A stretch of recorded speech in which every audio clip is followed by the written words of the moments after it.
السلام عليكم حبيباتي متتبعاتي. بما اننا في شهر يناير، شهر العادات والتقاليد، دائما نبحثوا عن الاكلات القديمه اللي كانت تديرها جداتنا وامهاتنا، الاكلات الصحيه.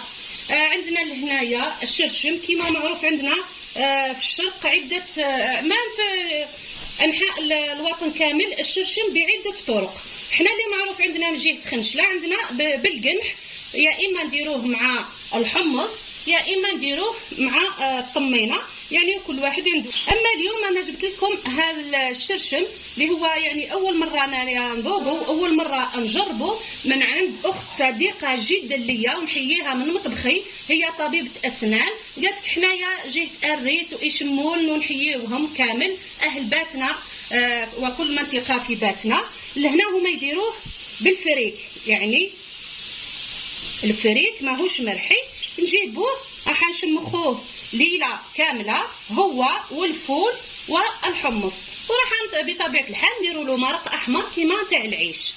قلت لكم بعد ما شمخنا هذيك البقوليات الان واش راح نديروا. عندنا لهنايا خليع، باغيه ديريه باللحم احمر، باغيه ديريه بدجاج، باغيه تستغناي عن اللحم. انا راح نعطيك الوصفه الصحيحه من الالف الى الباء، وانتيا كتغيري فيها واش حبيتي تغيري. عندنا لهنا خليع، عندنا لهنايا الفول، وعندنا لهنا كميه من الحمص كما قلت، واش بغيتي تنقصي واش بغيتي تضيفي.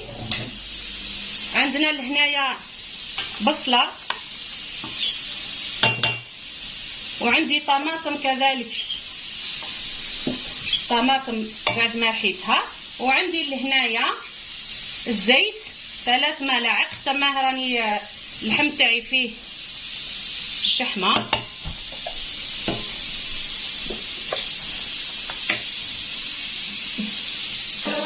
وعندي لهنا كليله كيما نديرو للعيش بالضبط، وشي في بلاصه العيش راح نضيفو هذاك الفريك او القمح. البنات القمح راه وحده والفريك وحده، يعني اللي ما صابتش الفريك دير القمح. وراح نضيف الثوم، ثوم ديري كميه لا باس بها باش يجي بنين، هي اكله شتويه صحيه في نفس الوقت. راح نضيف الملح، راح ندير الملح حاجه قليله برك خاطر ما الخليع تاعي راهو مالح، ومن بعد نشوفوا على الملح خاطر ما الخليع راهو مالح.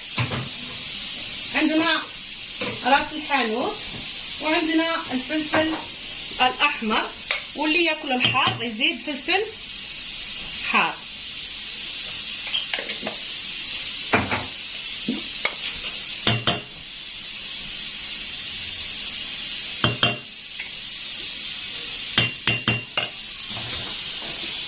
نحطوه على النار ونبقاو نقليو فيه حتى يتقلى مليح. بعد ما قلينا مليح مرقنا، دركا راح ينزل غليه برك ونضيفوا هذاك الفريك.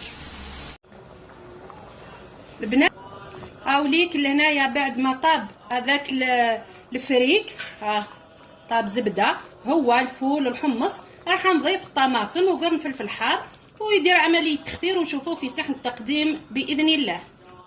يرشمن النغاه نوجدن ها هنايا عقل ممكا ثم حبوث هاهو قدمناهم مع القليل من الفلفل او البوبجوغ. نتمنى ينال اعجابكم والسلام عليكم.